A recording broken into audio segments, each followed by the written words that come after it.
Ya Rasulullah, bagaimana mau kita bayar qisas sementara kita datang bertemu dengan Allah dalam kondisi telanjang tidak bawa apa-apa? Rasulullah SAW mengatakan bil hasanati was sayyiat. Semua bayarannya dengan pahala. Dengan apa? Pahala dan dosa. Allah, ada orang puasa, ada orang salat, ada orang zakat masuk neraka. Ada, ini bukti hadisnya ada. Dia sudah bawa pahala salat, pahala zakat, pahala puasa. Berarti dia rajin ibadah. Dia rajin ibadah, tapi ternyata dia zalim. Jibril Radio 24 jam nonstop dengerin kajian tanpa ribet. Tapi intinya maki disertai dengan doa keburukan, di mana isi doa tersebut semoga Allah membuat wajahmu menjadi buruk. Dan di antara hak seorang istri kepada seorang lelaki, Rasulullah pernah mengatakan wala yuqabbih wajhaha, yaitu tidak boleh seorang suami memperjelek wajah istrinya, itu dengan mengatakan qabbahallahu wajhaha, wajhaki, semoga Allah memperburuk wajahmu, atau kemudian dalam arti yang lain mencela wajah istrinya, Maka seorang kalau sedang marah jangan dia mencela wajah istrinya, ya. Taib, Imam Al-Bukhari membawakan hadis qala haddatsana Hajjaj qala haddatsana Ibnu Uyainah an Ibni Ajlan an Sa'id an Abi Hurairah an Nabi sallallahu alaihi wasallam qala, dari Hajjaj, dari dia berkata telah menyampaikan kepada kami Ibnu Uyainah dari Ibnu Ajlan dari Sa'id dari Abu Hurairah radhiyallahu anhu, Nabi sallallahu alaihi wasallam, dari Nabi sallallahu alaihi wasallam beliau bersabda, la taqulu qabbahallahu wajhah, janganlah kalian berkata semoga Allah memperburuk wajahnya, ya. Ini peringatan bahwa sebagian orang kalau marah kepada orang lain, maka di antara yang keluar dari lisannya adalah mendoakan keburukan bagi orang lain tersebut. Di antara doa keburukan yang mungkin tersebar ketika itu di zaman Nabi sallallahu alaihi wasallam adalah qabbahallahu wajhak, semoga Allah perburuk wajahmu atau Allah menjadikan buruk wajahmu. Maka Rasulullah SAW melarang untuk mengucapkan demikian. Hal ini kenapa? Karena wajah adalah bagian tubuh yang paling mulia dari seorang manusia. Dan Allah telah berfirman, laqad khalaqnal insana fi ahsani taqwim.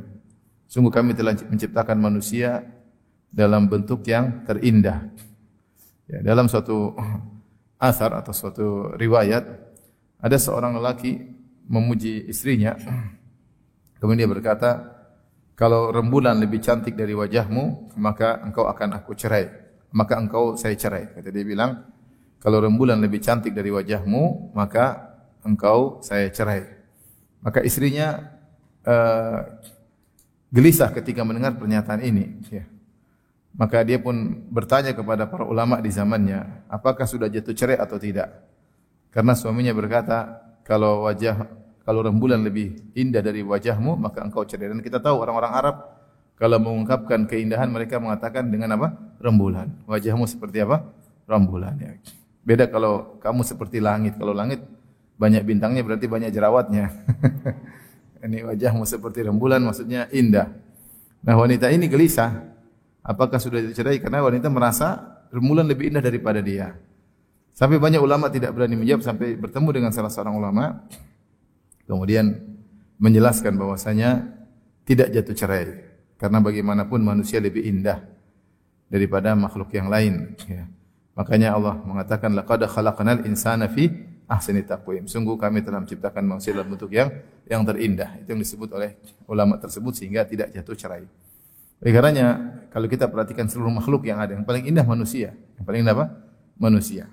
Makanya ketika ada seorang kemudian menghayalkan suatu makhluk yang lebih indah dari manusia, yang dia merupakan khayalan dia tentang dewa misalnya, maka bentuknya menjadi aneh. Misalnya dewa bertangan 8, aneh atau tidak? Aneh. Dewa hidungnya gajah misalnya, aneh atau tidak? Aneh. Ya. Artinya kita pun kalau disuruh jadi kayak gitu kita nggak mau. Antum mau tangannya 8? Nggak mau ya. Antum mau kemudian hidungnya seperti gajah? Nggak mau. Ya. Atau seperti hayalan di Mesir, Sphinx. Badan kepala manusia, badan apa? Singa. Tidak pas. Yang terindah adalah manusia. Dan yang paling terindah dari manusia adalah wajahnya. Maka tidak boleh seorang kemudian berdoa, semoga Allah memperburuk wajahmu. Semoga Allah memperburuk wajahmu. Itu adalah bagian yang terindah yang ada pada manusia. Ini adalah godaan syaitan sehingga menjadikan seorang kemudian mencela wajah orang yang tidak disukai. Kemudian Imam Bukhari membawakan hadis berikutnya. Beliau berkata, qala haddatsana Abdullah bin Muhammad qala haddatsana Ibnu Uyainah an Ibni Ajlan an Sa'id an Abu Hurairah radhiyallahu anhu qala, dari Abu Hurairah beliau berkata, la taqulanna qabbahallahu wajhak wa wajha man asbaha wajhik wa wajha man asbaha wajhak. Jangan kalian berkata semoga Allah memperburuk wajahmu dan juga wajah orang yang mirip dengan wajahmu. Jangan kalian berkata semoga Allah memperburuk wajahmu dan wajah yang mirip dengan wajahmu. Fa inna Allah azza wa jalla khalaqa Adam sallallahu alaihi wasallam ala suratihi. Kenapa? Karena Allah menciptakan Adam sallallahu alaihi wasallam dalam bentuk Allah Subhanahu wa taala. Baik, ini peringatan lagi karena sebagian orang kalau sudah mencaci dia tidak hanya membatasi pada orang yang di depannya saja. Karena dia jengkel, dia kadang mencaci orang tuanya orang ini. Kau kurang ajar, bapakmu juga kurang ajar, ibumu juga kurang ajar. Kadang dia tidak puas, dia mencela satu kabilahnya. Memang dasar suku ini semua kena. Padahal yang salah satu orang ini aja. Tapi dia tidak puas, setan membuat dia lidahnya tergelincir. Dan ini bahaya, Ketika dia mencela satu kabilah, satu suku semuanya repot. Berapa banyak orang yang dia cela? Berapa banyak orang yang dia cela? Ya. Kalau ada orang bermasalah dengan kita sama dia aja, jangan kemudian yang lainnya. Yang lain tidak punya kesalahan. Kalau dia bermasalah, belum tentu ayahnya dan ibunya bermasalah. Belum tentu. Kenapa ayah dan ibunya orang tersebut juga kita maki? Kalaupun ayah dan ibunya bermasalah, kenapa sukunya semua kita maki ya? Di setiap suku ada yang baik, ada yang buruk. Tergantung banyak sedikitnya. Tapi di setiap suku ada yang baik, ada yang apa? Yang buruk. Setiap bangsa ada yang baik, ada yang buruk. Maka tidak boleh kita mencela secara total keseluruhan karena ini celaan yang berbahaya. Ya, celaan yang berbahaya. Seperti ini. Ada yang berkata, qabbahallahu wajhak wa wajha man asbaha wajhak. Semoga Allah memperburuk wajahmu dan juga wajah orang-orang yang mirip dengan wajahmu. Yang mirip dengan wajah dia, bapaknya, ibunya, kakaknya, adiknya, satu keluarga semua mirip dengan dia. Itu tidak. Paling tidak kan nama satu keluarga mirip-mirip wajahnya. Ya, mirip-mirip wajahnya. Maka apa kesalahan mereka? Ya, harusnya kalau kau pun harus memaki, makilah orang di depanmu. Kalau harus memaki, tentunya itu pun tidak boleh maki di wajah. Tapi kalau kau pun harus memaki, maka atau marah, maka marahlah orang di depanmu. Namun setan datang kemudian membuat seorang tidak puas kecuali memaki yang lainnya. Tujuan dia buat apa? Tujuan dia agar orang yang dia maki depan ini semakin ngamuk. Semakin apa? Dia ngamuk. Maka kalau maki orang ini, orangnya cuma senyum-senyum aja. Maka dimakilah bapaknya supaya dia ngamuk. Ya. Ngamuk. Saya pernah ketemu dua orang, yang satu marah sama orang yang ganggu. Semoga Allah melaknatmu. Yang diganggu, semoga Allah melaknatmu dan bapakmu, subhanallah. Dia balas dengan lebih parah. Semoga Allah melaknatmu dan melaknat apa? Bapakmu. Dia tidak puas kecuali dia ingin orang di depannya ditambah marah lagi. Maka dia pun sebut keluarganya. Kalau ini kan namanya berdoa kepada keburukan kepada keluarga seluruh. Karena yang mirip dengan wajah orang depan ini banyak. Ibunya ada kemiripannya, bapaknya ada kemiripannya, kakaknya ada kemiripannya, adiknya ada kemiripannya. Mungkin om tantenya juga ada kemiripannya, kakeknya juga ada kemiripannya. Dan khawatir tetangga juga mirip. Tetangga kalau ternyata ada hubungan keluarga mirip juga dengan dia. Yang mirip wajah dia mungkin banyak. Bahkan ada orang tidak ada hubungan keluarga wajahnya mirip. Ada tidak? Ada. Ada. Wajah mirip padahal tidak ada hubungan keluarga. Ini namanya emosi sampai marah bukan sama orang depannya tapi kena banyak orang. Ya. Ini syaitan menggelincirkan ya. Ya. Kemudian Abu Hurairah radhiyallahu anhu menjelaskan sebab kenapa tidak boleh. Fa inna Allah azza wa jalla khalaqa Adam ala suratihi. Karena Allah menciptakan Adam dalam bentuk Allah Subhanahu wa taala. Dalam sebagian riwayat hadis yang lain ala suratir Rahman. Allah menciptakan Adam dalam bentuk Allah ya. Dalam bentuk Ar-Rahman. Maksudnya sebagaimana Allah punya wajah, Adam juga punya apa? Wajah. Sebagaimana Allah melihat ya, mendengar di wajah tersebut, maka Adam juga mendengar dan melihat di wajah tersebut. Ini secara global, bukan sama persis tidak. Bukan sama, tapi tidak sama persis, cuma sekedar maksudnya sebagaimana Allah punya wajah, Adam juga punya wajah. Sebagaimana Allah mendengar dan melihat, ya, Adam juga mendengar dan melihat. Sebagaimana Allah berbicara, Adam juga berbicara. Ya. Bukan kita bayangkan wajah Allah seperti wajah Adam, tentunya tidak ya. Tetapi hanya sekedar secara global. Ya. Maka tidak melazimkan tasbih. Untuk memudahkan hal ini dalam satu hadis Rasulullah SAW pernah bersabda tentang penghuni surga. Kata Rasulullah SAW, Inna awwala zumratin yadkhuluna al-jannata yawmal qiyamah daw'u wujuhihim ala mithli daw'il qamari lailatal badri. Sungguhnya orang-orang yang pertama kali masuk surga pada hari kiamat kelak, cahaya wajah mereka seperti cahaya rembulan pada malam bulan purnama ya. Dalam riwayat yang lain, suratuhum ka suratil qamar. Sungguhnya orang yang pertama kali masuk surga, rombongan yang pertama kali bentuk mereka seperti bentuk rembulan. Walladzina yalinahum walladzina yalunahum ka ashaddi kaukabin durri, dan rombongan berikutnya maka seperti bintang yang paling bersinar. Di sini Rasulullah menyebutkan bentuk mereka seperti bentuk rembulan atau cahaya wajah mereka seperti cahaya rembulan. Tentu wajah tidak sama dengan rembulan ya. Tapi ada kemiripan dari sisi secara global. Mau saya ketika dalam akidah Ahlussunnah ketika kita menyebutkan Allah punya wajah, maka jangan dibayangkan seperti wajah manusia ya.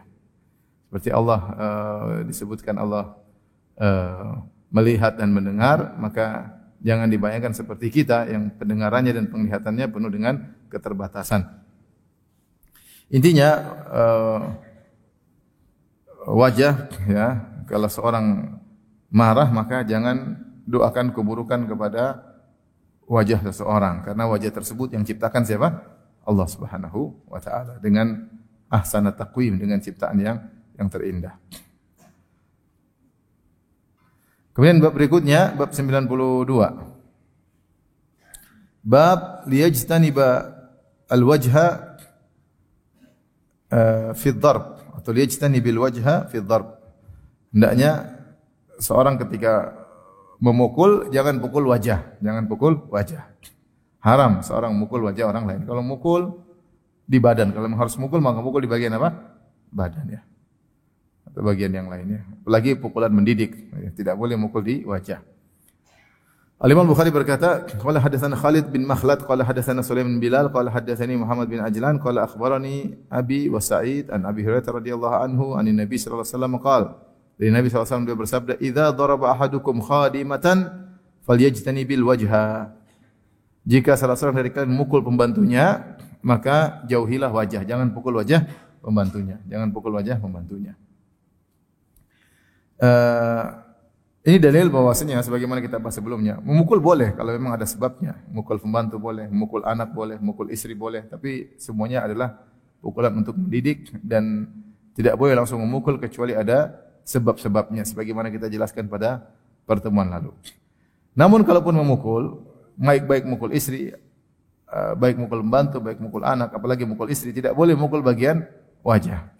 Karena wajah adalah tempat yang paling mulia pada diri seorang dan itulah dia berhadapan dengan orang lain. Makanya dikatakan wajah karena dia berhadapan dengan orang lain dengan wajahnya. Dengan wajahnya, itu tempat yang paling mulia. Yang kedua, di wajah ini banyak sekali indera, ada penglihatan, ada pendengaran, ada rasa, ada bicara ya, ada penciuman, ada semua di wajah.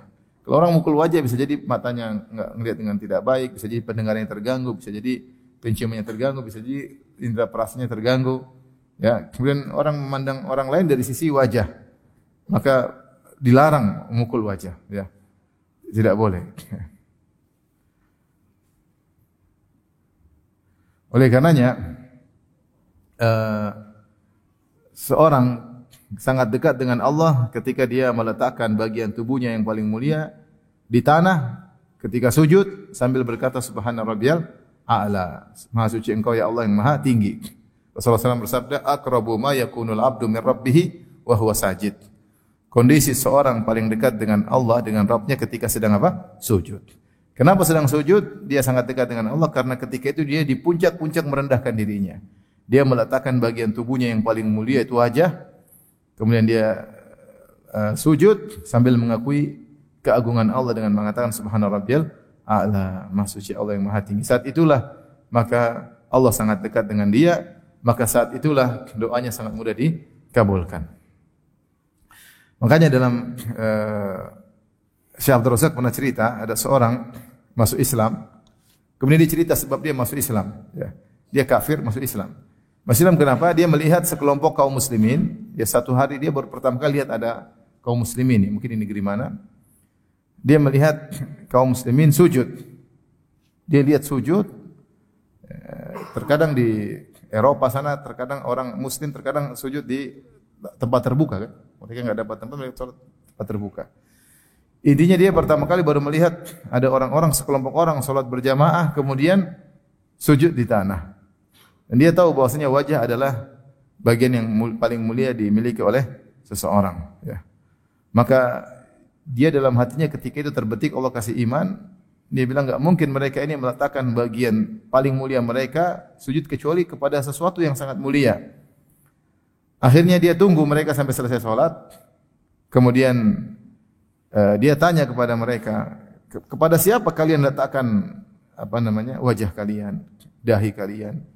Maka mereka berkata, kepada Allah. Mereka tanya, Allah itu siapa? Maka mereka jelaskan. Akhirnya dia masuk Islam gara-gara itu.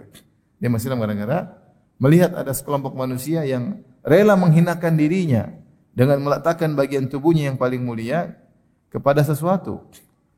Ya, ternyata kepada Allah Subhanahu wa taala yang telah menciptakan wajah-wajah tersebut. Hanya kepada Allah lah yang menciptakan wajah tersebut, kita merendahkan wajah kita. Ya. Maka akhirnya orang ini pun masuk Islam. Ya. Dan Rasulullah mengingatkan, jangan pukul wajah, ya. Jangan pukul wajah. Karena wajah inilah sumber bikin kejengkelan, ya tidak? Ya, yang mau dipukul cangkemmu maksudnya. Karena yang bikin jengkel itu apa? Wajah, ya. Bukan kakinya, bukan tangannya, bikin jengkel apa? Wajahnya. Lihat aja mau muntah, lihat dia mukul. Makanya emosi selalu tertuju pada wajah. Maka Rasulullah SAW ingatkan, jangan. Kalaupun pukul bagian lain. Bahkan dalam pertempuran jangan pukul wajah, pukul yang lain. Ya. Jangan pukul apa? Wajah. Jangan pukul wajah. Makanya olahraga yang ada pukul-pukul wajah enggak boleh dalam Islam. Enggak boleh pukul wajah, enggak boleh dalam apa? Islam. Rasulullah larang. Rasulullah larang, ya. Maka seorang menahan diri, ya, kalau dia pun marah maka jadi yang pukul wajah. Lagi sebagian orang mukul anaknya di wajah. Meskipun pukulan ringan, meskipun bukan pakai kepalan tangan, meskipun hanya menampar, enggak boleh. Enggak boleh. Anak, pembantu, siapapun enggak boleh. Kalau pukul di badan. Yang larang siapa? Nabi sallallahu alaihi wasallam.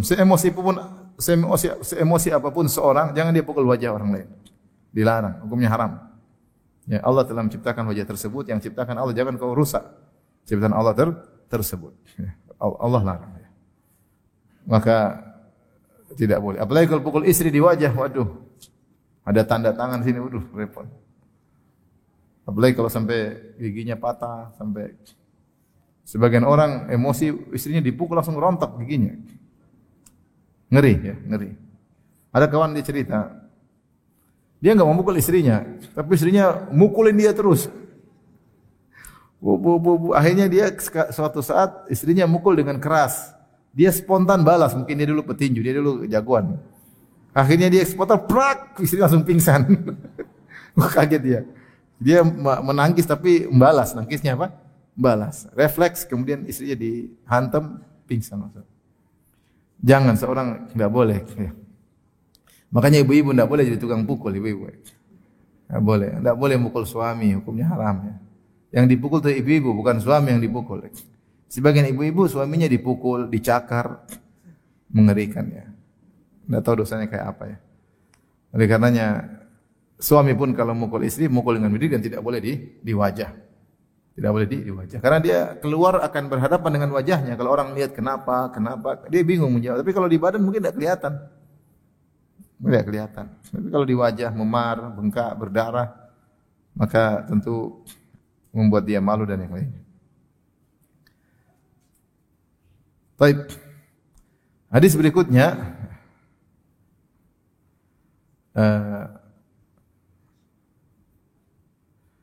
Al-Imam Bukhari berkata, qala haddatsana Khalid, qala haddatsana Sufyan an Abi Zubair an Jabir qala murra 'ala Nabi sallallahu alaihi wasallam bidabatin qad wusima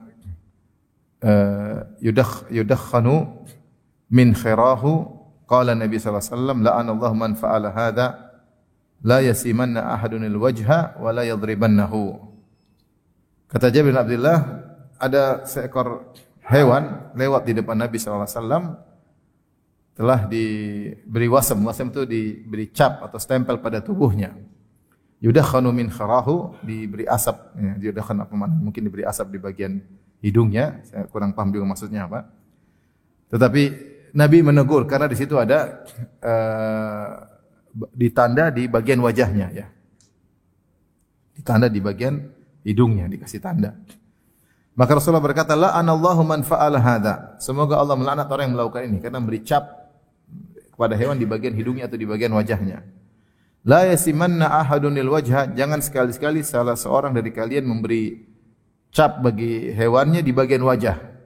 Wala yadribannahu, dan jangan sekali-sekali pukul wajah hewan. Jadi ternyata larangan mukul wajah ini bukan cuma terkait dengan pembantu, anak atau istri atau musuh, bahkan hewan pun tidak boleh.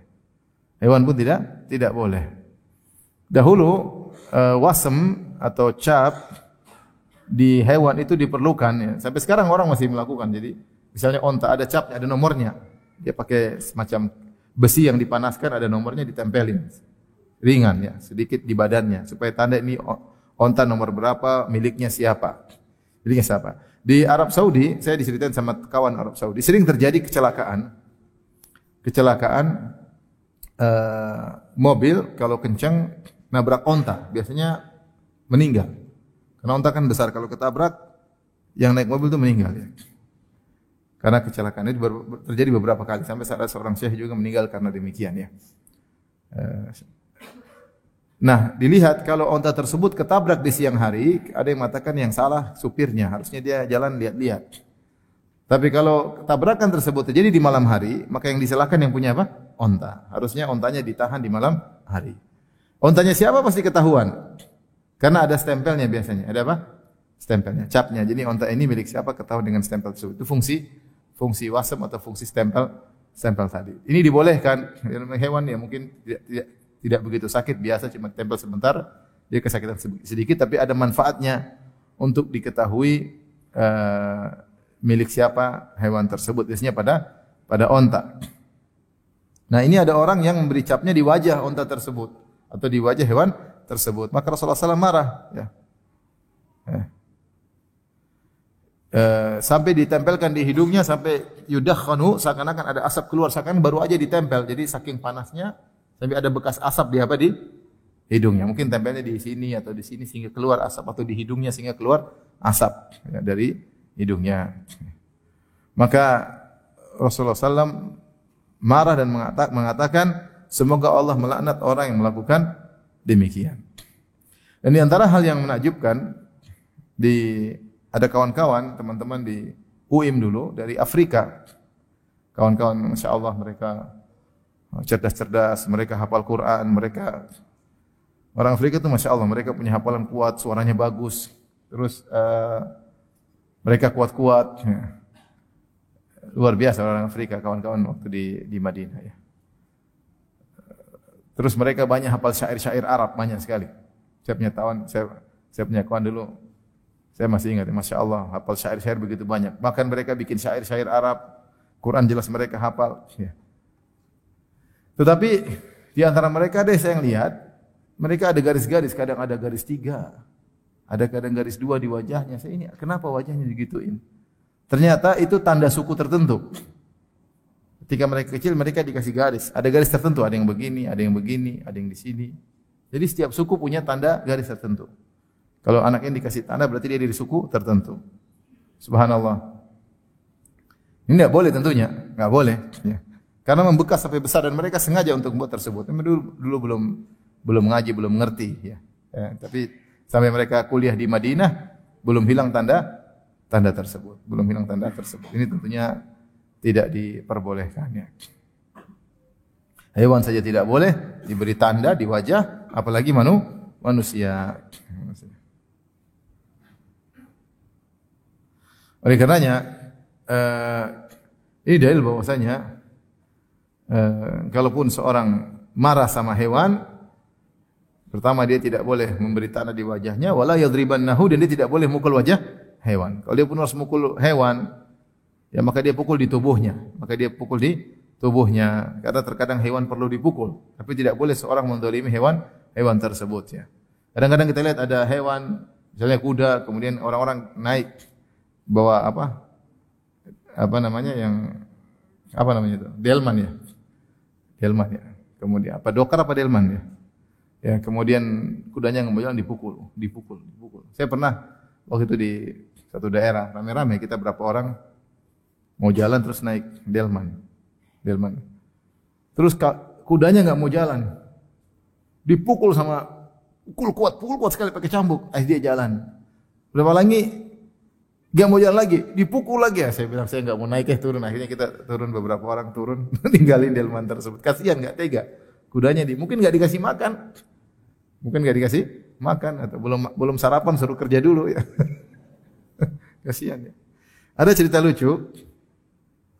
Syekh Abdul Razak sering sebutkan kisah ini beberapa kali dalam kajiannya. Jadi disebutkan Syekh Abdurrahman bin Nasir As-Sa'di, penulis kitab Taisir Al-Karimir Rahman, gurunya Syekh Al-Utsaimin rahimahullah. Suatu hari dia melewati seorang yang memiliki donkey, keledai, ya. Dan orang itu mukul himarnya, mukul kuat-kuat dengan pukulan yang keras. Maka Syekh pun menegur orang tersebut. Kenapa kau pukul keras-keras hewanmu? Maka dia bilang, Syekh, ini hewan tidak mau nurut ya. Saya suruh enggak mau nurut, dipukul baru nurut.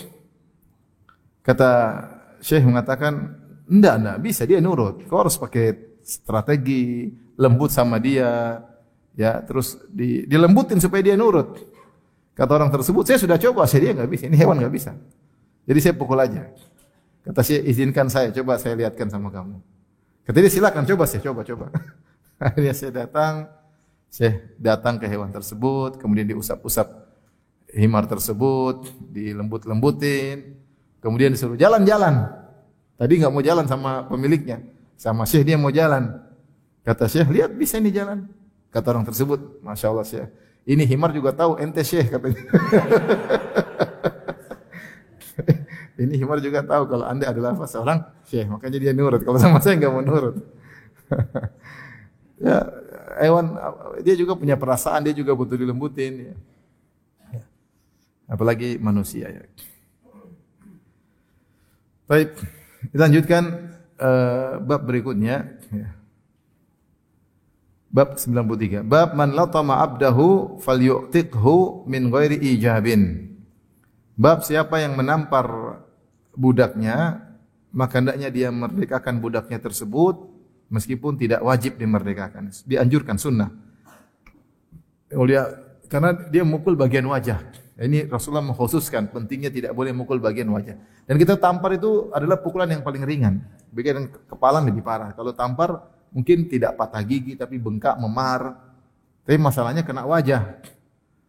Maka Rasulullah menganggap ini adalah keburukan dari seorang majikan tuan kepada budaknya.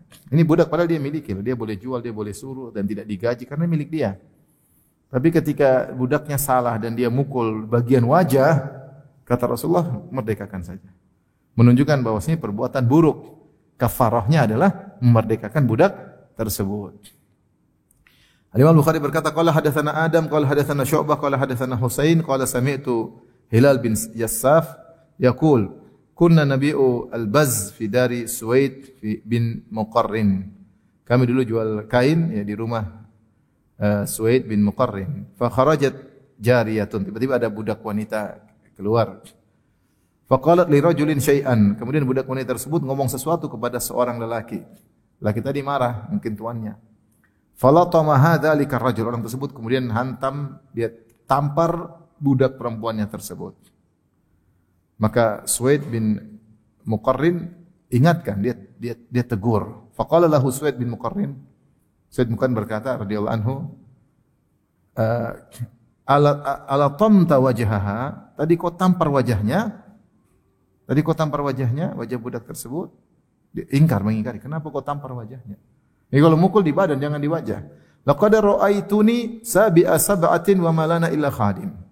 Sungguh kami 7 bersaudara dan kami tidak punya kecuali satu pembantu. Falatamaha, itu pembantu perempuan. Falatamaha ba'duna, maka salah seorang dari kami 7 orang ini kakak beradik, 7 keluarga ini punya satu pembantu. Salah satu dari kakak beradik kami marah, kemudian dia tampar pembantu kami, budak kami di wajahnya. Fa'amara Nabi sallallahu alaihi wasallam an yu'tiqaha, maka Rasulullah sallallahu memerintahkan untuk memerdekakan budak ini. Memerdekakan budak ini. Maka ini Rasulullah memandang seorang yang marah kemudian dia tampar budaknya, maka hendaknya dia memerdekakan budaknya tersebut sebagai kafarah untuk menggugurkan dosa-dosa dan kesalahannya. Ini menunjukkan bahwasanya memukul bagian wajah ini berat hukumannya, berat hukumannya. Padahal statusnya adalah majikan mukul budak, bukan membantu budak. Majikan mukul apa? Budak. Budak dia miliki, boleh dia jual, boleh dia suruh-suruh, tidak perlu dia gaji. Dan budak ini mungkin melakukan kesalahan, boleh dipukul kalau memang berhak untuk dipukul, tapi jangan pukul apa? Wajahnya. Ketika mukul wajah, Rasulullah nyuruh untuk memerdekakannya. Ini karena ikhwan hati-hati. Betapa banyak sekarang perkalian orang pukul apa? Wajah. Yang sasar apa? Wajah. Ini tidak tahu hari kiamat kayak apa. Hatta latmah, bahkan satu tamparan. Ini bukan tamparan, pukulan bahkan. Gimana nanti hisabnya pada hari kiamat kelak, ya. Dan kita tahu memerdekakan budak itu bukan perkara murah di zaman tersebut. Budak itu harta yang sangat besar. Dan dia ngelayani kita tanpa digaji. Cuma kita ajak makan bareng aja. Enggak pernah digaji, disuruh kapan saja nurut. Itu kalau dijual mahal. Ya, tapi ternyata untuk bisa melunasi kesalahan mukul wajahnya, hendaknya dimerdekakan. Tetapi Imam Bukhari ketika membawakan hadis ini beliau berkata min ghairi ijab, tidak wajib, hukumnya hanya sunnah. Kenapa? Karena ada dalil yang memalingkan hal ini dari wajib menjadi sunnah, ya. Dan ini diantara bagaimana perhatian para sahabat untuk bernahi mungkar. Ketika ada orang melakukan kesalahan, maka mereka tegur. Tentu dengan cara yang terbaik. Maka bernahi mungkar, mengingatkan satu dengan yang lain harus dihidupkan. Ya. Jangan seorang pekewah-pekewu sehingga tidak menegur. Tegur yang baik, bukan tegur untuk menghinakan. Mengingatkan, mungkin dia tidak tahu, mungkin dia tidak sadar, mungkin dia lupa. Jadi masalah kita lihat orang kita diam aja. Bahkan teman dekat melakukan kesalahan kita diam aja. Jangan, nanti dia akan terus seperti itu. Ya. Dan kita pun salah ketika kita tidak menegur teman kita. Nah, kalau kita sayang sama dia, hendaknya kita tegur. Tidak usah pekewo. Ya, karena dengan bernahi mungkar inilah kemungkaran akan hilang. Tapi kalau satu melakukan diam aja, satu lagi, akhirnya kita malu sendiri. Ketika kita mau menegur, kita lain sendiri, lebih susah lagi. Kita terasa beda sendiri, lebih susah lagi. Ya. Mumpung yang salah cuma satu orang, yang benar masih banyak, tegur. Taib hadis berikutnya, qala hadatsana Amr bin Aun wa Musaddad qala haddatsana Abu Awana an Firas an Abi Salih an Zadan an Ibni Umar radhiyallahu anhuma, dari Ibnu Umar radhiyallahu ta'ala anhuma. Qala sami'tu Nabiy sallallahu alaihi wasallam yaqul, aku mendengar Rasulullah sallallahu alaihi wasallam bersabda, man latama abdahu aw darabahu haddan lam ya'tihi fa kafaratuhu itquhu. Siapa yang menampar budaknya atau memukulnya, ya karena sesuatu perbuatan yang dia tidak melakukannya, dituduh, kemudian dia tampar atau dia pukul padahal dia tidak melakukan kesalahan tersebut, fa kafaratuhu itquhu, ya. Maka kafarahnya adalah dengan memerdekakan budak tersebut, ya. Ya karena budak terkadang tuduh melakukan demikian, akhirnya dipukul, ternyata tidak benar. Maka orang yang telah memukul budaknya atau menampar wajahnya karena budaknya tidak melakukan suatu kesalahan, kafarahnya agar dia bebas dari dosa tersebut adalah hendaknya dia memerdekakannya. Kalau tidak, dia akan dihisab hari kiamat. Bukan berarti kalau ini budak dia bebas melakukan apa saja, tidak. Dia mukul budak tersebut tidak salah dan dia mukul, dia akan dihisab pada hari kiamat. Akan datang penjelasan insyaallah pada bab berikutnya. Adapun perkataan Imam Bukhari, ya, min ghairi ijab, memerdekakan tidak wajib karena ada dalil yang memalingkan dari wajib menjadi sunnah. Hadis berikutnya Imam Bukhari berkata rahimahullah, qala haddatsana Musaddad qala haddatsana Yahya bin Sa'id an Sufyan qala haddatsani Salamatu ibnu Kuhail qala haddatsani Muawiyah bin Suwaid bin Muqarrin qala, sama sahabat Suwaid bin Muqarrin radhiyallahu anhu, beliau berkata, latamtu maulan lana fafarra. Ya. Aku pernah menampar salah seorang budak kami, kemudian dia kabur budak tersebut. Fada'ani abi faqala iktassa. Ya. Maka ayahku memanggilku dan berkata, mintalah qisas dari, atau biarkan orang budak tersebut membalasmu, mengambil qisas. Ayahku menasihatiku. Kunna walada Muqarrin sab'ah. Kami anak-anak Muqarrin 7 orang. Lana khadim, dan kami punya budak wanita. Khadim ini bisa laki-laki bisa perempuan. Kami punya budak wanita. Falatamaha ahaduna fadzukira dzalika lin-nabi sallallahu alaihi wasallam. Salah seorang dari kami menamparnya lalu disebut kali ini kepada Nabi sallallahu alaihi wasallam. Faqala, Nabi berkata, murhum falyu'tiquha. Perintahkan mereka untuk memerdekakan budak wanita tersebut karena sudah nampar budak tersebut. Faqila lin Nabi sallallahu alaihi wasallam, maka dikatakan kepada Nabi sallallahu alaihi wasallam, laisa lahum khadimun ghairuha. Ya Rasulullah, laisa lahum khadimun ghairuha. Ya Rasulullah, mereka tidak punya pembantu atau budak kecuali budak perempuan tersebut. Maka Rasulullah berkata, falyastakhdimuha, maka tetap biarkan, gunakan dia untuk membantu-bantu di rumah. Fa idza staghnau atau fa idza staghnau khallu sabilaha. Kalau mereka merasa sudah tidak perlu lagi membantu, maka merdekakan dia. Di sini nih, maka Imam Bukhari memalingkan perintah dari wajib menjadi sunnah ketika dalam kondisi memerdekakan budak ini enggak ada pembantu lain. Sehingga padahal mereka bertujuh butuh ada yang membantu dalam kegiatan mereka di rumah sehari-hari. Maka dia mengatakan kalau begitu, kalau tidak ada yang lain, maka tetap gunakan dia sebagai pembantu. Fa idza staghnau, kalau mereka sudah merasa cukup, maka merdekakan dia. Ini dalil bahwasanya perintah merdekakan dari wajib menjadi sunnah, ya. Tapi ini pembahasan sudah sekarang tidak kita perlukan lagi karena enggak ada budak. Siapa yang punya budak di sini? Enggak ada.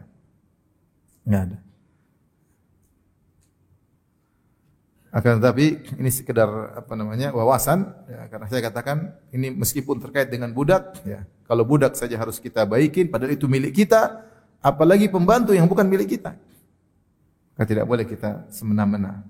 Kalau budak yang kita miliki mau kita suruh tanpa digaji pun tidak mengapa karena kita miliki, bisa kita jual kalau kita marah, ya, atau dijual dengan harga yang lebih mahal kita jual boleh. Apalagi pembantu atau pegawai yang bukan budak kita, maka tidak boleh kita semena-mena memukulnya, menghantamnya, memukul wajahnya dan yang lainnya.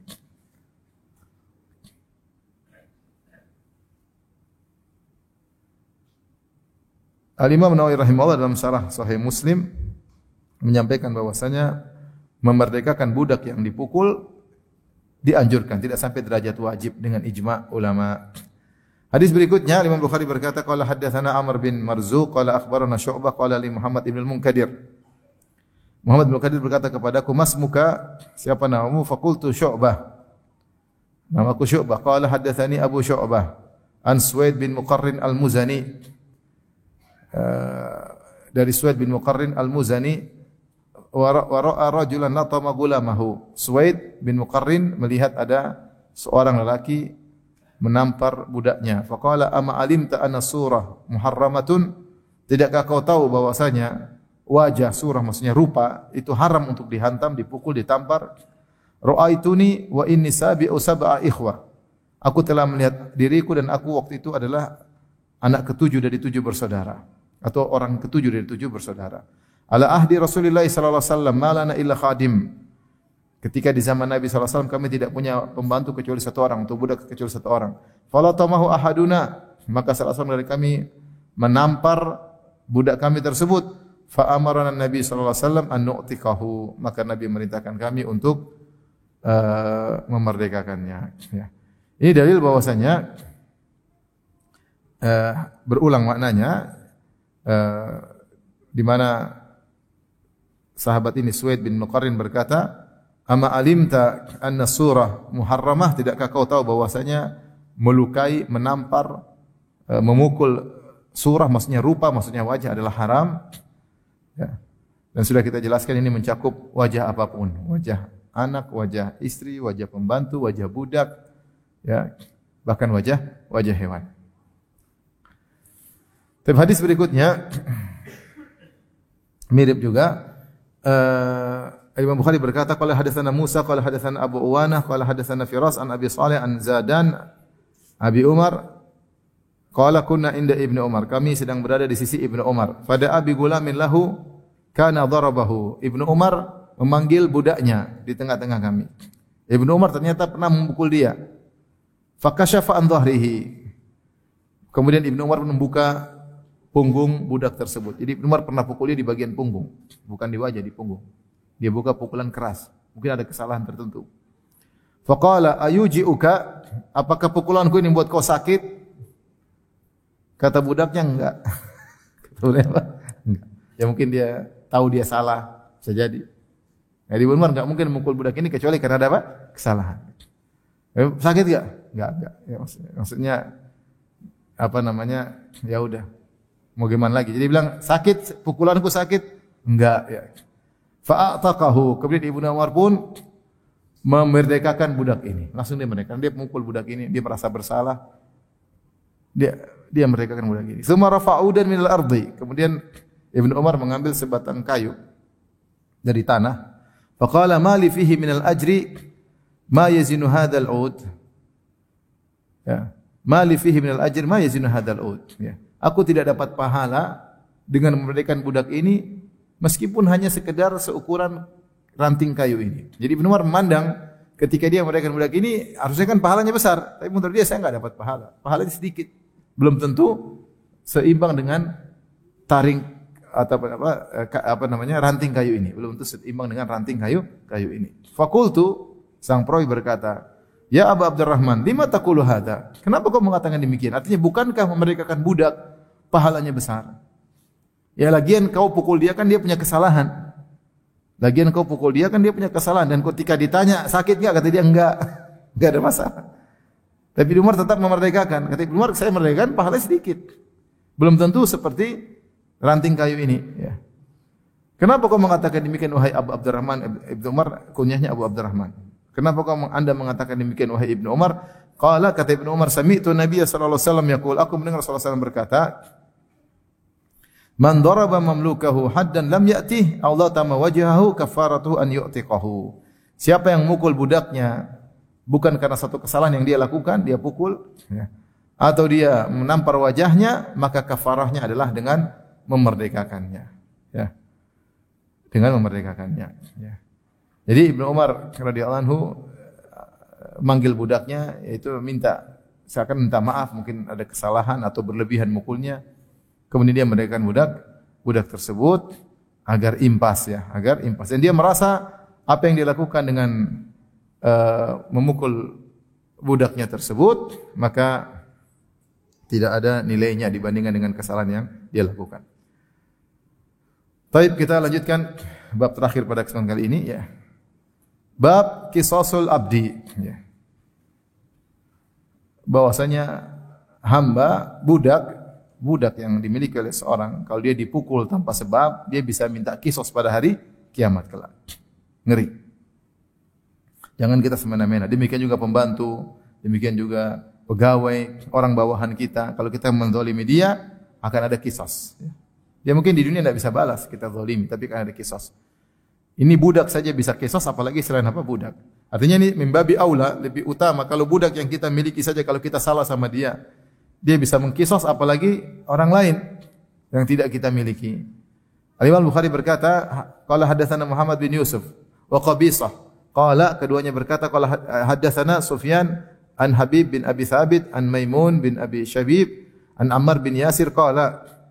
Dari Ammar bin Yasir radhiyallahu anhu beliau berkata, la yadribu ahadun abdan lahu wa huwa zalimun lahu. Tidaklah seorang majikan pun yang memukul budaknya dalam kondisi dia berbuat zalim kepada budaknya, illa uqida minhu yaumal qiyamah, kecuali akan dikisos darinya pada hari kiamat kelak. Ya. Kecuali akan dikisos darinya pada hari kiamat kelak, ya. Ini adalah ancaman yang sangat berat ketika seorang dikisos pada hari kiamat kelak, ya. Hari yang sangat mengerikan ketika manusia dibangkitkan oleh Allah Subhanahu wa taala dalam kondisi hufatan uratan buhman, dalam kondisi tidak memakai alas kaki, dalam kondisi tidak berpakaian, dalam kondisi tidak membawa harta apapun. Ya.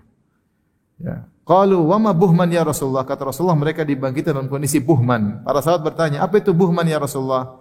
Kata Rasulullah SAW, laisa ma'ahum minad dunya syai'un.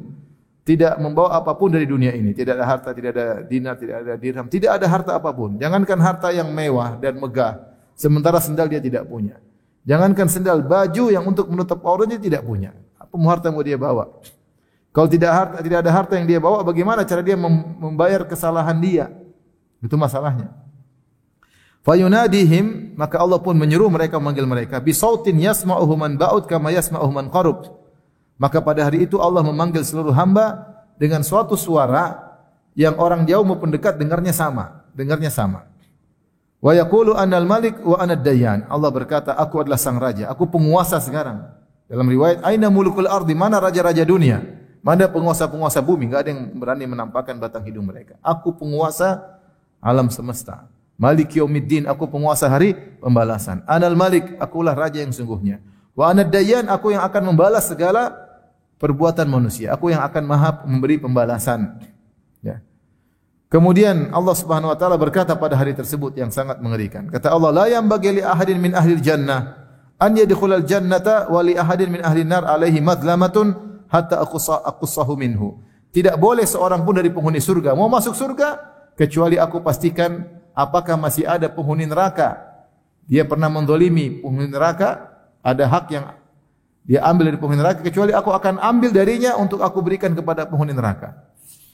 Ya, jangan kita pikir tenang aja, biar saya zalimi dia kan masuk neraka, saya aman. Tidak ada aman. Kalau ternyata ada penghuni neraka yang pasti punya hak sama kamu, Allah berhentikan dulu. Belum bisa masuk surga. Dicek ternyata ada punya hak, maka harus dikembalikan dulu kepada penghuni neraka tersebut. Ya, mengerikan. Bahkan meskipun itu orang penghuni neraka, bisa jadi kebaikan tersebut meringankan nerakanya sedikit. Dan ini bisa jadi dia tidak jadi masuk surga gara-gara harus membayar kesalahannya. Ya. Wala yanbaghi li ahadin min ahli an-nar an yadkhulan nar wa li ahadin min ahli al-jannah alaihi madlamatun hatta aqussahu minhu hatta lutmah. Dan tidak seorang pun penghuni neraka jahanam yang masuk neraka kecuali dicek dulu. Jika ternyata ada penghuni surga yang punya hak pada dia, maka harus diambil haknya dari penghuni neraka tersebut meskipun hanya tamparan. Misalnya tamparan. Nah, sehingga semakin memperburuk dia di neraka jahanam. Sahabat berkata, wa kaifa wa anna wa inna ma na'ti Allah azza wa jalla uratan ghurlan buhman. Ya Rasulullah, bagaimana mau kita bayar qisas sementara kita datang bertemu dengan Allah dalam kondisi telanjang tidak bawa apa-apa? Rasulullah SAW mengatakan bil hasanati was sayyiat. Semua bayarannya dengan pahala. Dengan apa? Pahala dan dosa. Siapa yang kita zalimi, maka kita akan offer pahala kita sama dia. Kita transfer. Kalau ternyata pahala kita habis, dosa dia yang kita tanggung. Dosa dia yang kita tanggung. Sebenarnya dalam hadis yang masyhur, ketika Rasulullah SAW berkata, atadruna manil muflis, tahukah kalian siapa orang yang bangkrut?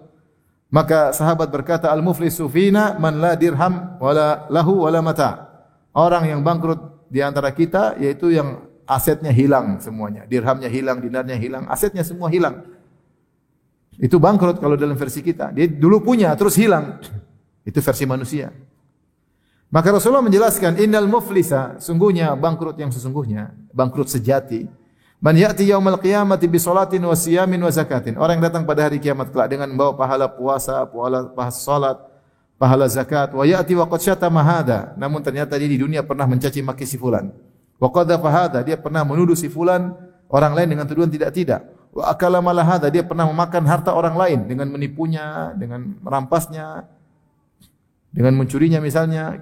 Wa safaka dama hadza, dia pernah menumpahkan darah si fulan. Wa daraba hadza, dia pernah mukul si fulan. Apa yang terjadi? Maka fayu'ta hadza min hasanati, kebaikannya diambil, dia salat, dia zakat, diambil kebaikannya, di-offer satu-satu. Diambil, di-offer. Kata Nabi, fa in faniyat hasanatuhu qabla an yuqda ma alaihi. Kalau ternyata pahalanya sudah habis sebelum dia membayar dosa-dosanya, kezalimannya, ternyata sudah habis pahalanya, ukhidha min khatayahum, maka dosa-dosa mereka yang pernah dia zalimi diambil dosa-dosanya, faturihat alaihi, kemudian dilemparkan kepadanya, tsumma turiha finnar, kemudian dia pun dilemparkan dalam neraka jahanam. Subhanallah, ada orang puasa, ada orang salat, ada orang zakat masuk neraka. Ada, ini bukti hadisnya ada. Dia sudah bawa pahala salat, pahala zakat, pahala puasa, berarti dia rajin ibadah. Dia rajin ibadah, tapi ternyata dia zalim. Dia zalim. Ternyata justru salatnya tidak menyelamatkannya, puasanya tidak menyelamatkannya, zakatnya tidak menyelamatkannya, maka dia pun masuk dalam neraka jahanam. Jadi, dan oleh karenanya ikhwan, jangan kita terpedaya bahwasanya kita sudah rajin ibadah. Kalau ternyata bisa saja kita punya dosa-dosa yang membuat waliyadzubillah seorang akhirnya terjerumus dalam neraka jahanam. Dalam hadis syafaat yang ma'ruf, ketika sebagian kaum mukminin sudah masuk surga, kemudian mereka pun minta kepada Allah agar beri syafaat kepada teman-temannya di neraka. Kata mereka, "Ya Rabbana, ya Rabb kami, ikhwanuna, teman-teman kami di neraka. Kanu ma'ana, mereka dulu bersama kami. Kanu yusalluna ma'ana, mereka dulu salat bersama kami. Wa yasumuna ma'ana, mereka berpuasa bersama kami. Wa yahujjuna ma'ana, mereka dulu haji bersama kami. Satu travel ya Allah." Jadi masuk neraka. Ada orang haji masuk neraka? Ada. Hadisnya jelas. Haji itu yang masuk neraka. Ya mungkin dia zalim terlalu banyak. Padahal haji kan pahalanya besar. Salat pahalanya besar. Zakat pahalanya besar. Puasa pahalanya besar. Tapi terlalu parah kezalimannya. Terlalu parah dosa-dosa yang lain. Membuat dia masuk dalam neraka jahanam. Ya. Maka hati-hati, di antara dosa yang paling berbahaya adalah berbuat zalim kepada orang lain. Jangankan berbuat kepada orang, berbuat zalim kepada budak. Sekedar mukul. Kata Nabi, tidak ada seorang pun mukul budaknya tanpa hak kecuali akan dikhusus pada hari kiamat kelak. Jangan zalim. Apalagi kita zalim sama orang yang punya jasa sama kita, zalim sama istri kita, zalim sama orang tua kita, zalim sama teman kita yang pernah berbaik sama kita. Demikian ibu-ibu, hati-hati, jangan zalim sama suami. Suami sudah banting tulang, dibanting orang, sampai peras keringat ya, dizalimi lagi. Hati-hati. Semua ada kisosnya. Semua ada kisosnya. Setiap ibu-ibu teriak angkat suara, ada hitungannya. Emang tidak dihitung sama malaikat? Dihitung. Bentak-bentak suami ada hitungannya. Masing-masing suami melakukan keburukan sama istri ada hitungannya, istri berbuat buruk kepada suami juga ada hitungannya. Maka seorang waspada, jangan sampai menzalimi orang. Apa itu menzalimi orang lain? Hak orang lain tidak ditunaikan. Itu namanya zalim. Siapa yang disebut zalim? Itu orang yang tidak menunaikan hak orang lain. Orang itu punya hak sama kita, kita punya kewajiban sama dia, tidak kita tunaikan. Makanya dalam Al-Quran Allah berfirman, "Yauma yafirul mar'u min akhihi wa ummihi wa abihi." Seorang akan lari meninggalkan saudaranya sendiri. Tidak mau ketemu saudaranya ketika hari kiamat. Wa ummihi wa abihi, dan dia kabur meninggalkan ibunya, meninggalkan ayahnya. Wa sahibatihi wa bani, dia tinggalkan istrinya, dia kabur meninggalkan anak-anaknya. Sebagian ahli tafsir mengatakan karena tidak mau dituntut.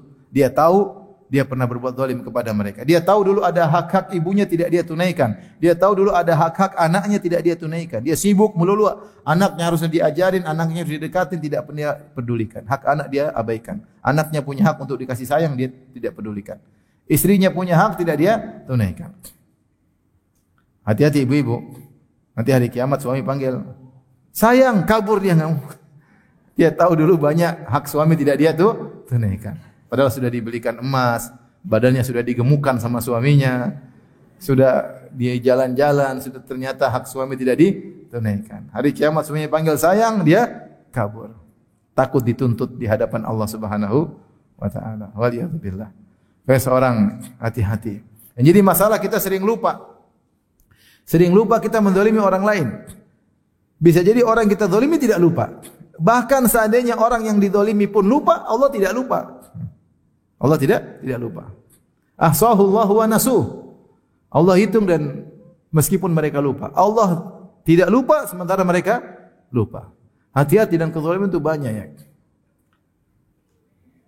Saya kemarin pulang dari bandara, ada orang penampilan biasa pakai enggak ngaji lah, pakai topi biasa, kemudian penampilan orang awam. Dia datang, Ustaz Firanda. Iya. Saya udah pergi, iya, saya jalan. Dia kejar, Ustaz. Minta maaf, dulu saya sering maki-maki Ustaz. Sekarang udah enggak lagi Ustaz, sekarang enggak lagi. Minta maaf Ustaz. Ya.